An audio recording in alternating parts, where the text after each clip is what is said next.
ഇനി വൈകേണ്ട, ഇന്ന് തന്നെ നിങ്ങളുടെ വീടിനായി സിസോ സന്ദർശിക്കൂ. സിസോ, make life simple. Mannengode AUP സ്കൂളിൽ പൊതു തെരഞ്ഞെടുപ്പ് മാതൃകയിൽ സ്കൂൾ പാർലമെന്റ് തെരഞ്ഞെടുപ്പ് നടന്നു. ജനാധിപത്യ പ്രക്രിയയുടെ ബാലപാഠങ്ങൾ കുട്ടികൾക്ക് മനസ്സിലാകാൻ കഴിയും വിധമായിരുന്നു തെരഞ്ഞെടുപ്പ്. ഇലക്ട്രോണിക് വോട്ടിംഗ് സംവിധാനം ഉപയോഗിച്ചാണ് തെരഞ്ഞെടുപ്പ് നടന്നത്. തെരഞ്ഞെടുപ്പ് വിജ്ഞാപനം പുറപ്പെടുവിക്കൽ, നാമനിർദ്ദേശ പത്രിക സമർപ്പണം, സൂക്ഷ്മ പരിശോധന, അന്തിമ സ്ഥാനാർത്ഥി പട്ടിക പ്രസിദ്ധീകരണം തുടങ്ങിയവയെല്ലാം പൊതു തെരഞ്ഞെടുപ്പ് മാതൃകയിലാണ് നടന്നത്.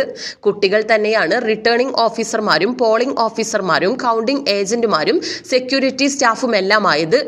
നമ്മളെ മണ്ണേങ്ങോട് AUP സ്കൂളിൽ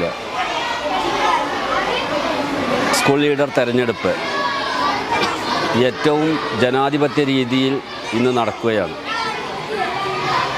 ഇലക്ട്രോണിക് സാങ്കേതിക വിദ്യ ഉപയോഗിച്ചുകൊണ്ട്, ഇലക്ട്രോണിക് മെഷീൻ ഉപയോഗിച്ചുകൊണ്ടാണ് ഇവിടെ വോട്ടിംഗ് രേഖപ്പെടുത്തിക്കൊണ്ടിരിക്കുന്നത്. വോട്ടിംഗ് കനത്ത പോളിംഗാണ് നടന്നുകൊണ്ടിരിക്കുന്നത്. അതുപോലെ തന്നെ 10 സ്ഥാനാർത്ഥികളാണ് ഈ സ്കൂൾ ലീഡർ തെരഞ്ഞെടുപ്പിൽ മത്സരിക്കുന്നത്. സ്ഥാനാർത്ഥികളുടെ വോട്ട് അഭ്യർത്ഥിച്ചുകൊണ്ടുള്ള പ്രചാരണ പരിപാടിയും നടന്നു. 10 സ്ഥാനാർത്ഥികളാണ് മത്സര രംഗത്തുണ്ടായിരുന്നത്. പ്രധാന അധ്യാപകൻ P. രവീന്ദ്രൻ മാസ്റ്റർ ഫലപ്രഖ്യാപനം നടത്തി.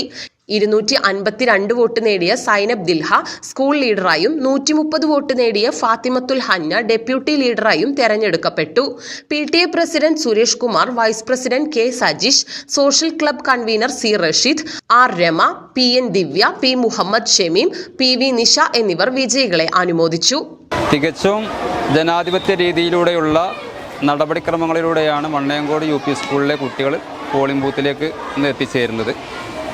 ഇവിടെ ഞങ്ങൾ സ്റ്റാഫ് എലക്ഷൻ ഡിക്ലെയർ ചെയ്ത സമയത്ത് 10 മത്സരാർത്ഥികളാണ് നോമിനേറ്റ് ചെയ്തത്.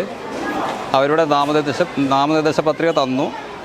പിന്നെ അത് സൂക്ഷ്മ പരിശോധന നടത്തി. അതിനുശേഷം ഞങ്ങൾ ചിഹ്നം അനുവദിച്ചു.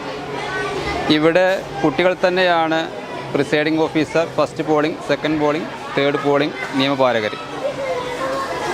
ജനാധിപത്യ രീതിയിലൂടെയുള്ള എലക്ഷൻ്റെ നടപടിക്രമങ്ങൾ എങ്ങനെയാണെന്ന് ഒരവബോധം കുട്ടികളിൽ ഉണ്ടാക്കി കൊടുക്കുക എന്നുള്ള ലക്ഷ്യമാണ് സാമൂഹ്യശാസ്ത്ര ക്ലബിനുള്ളത്.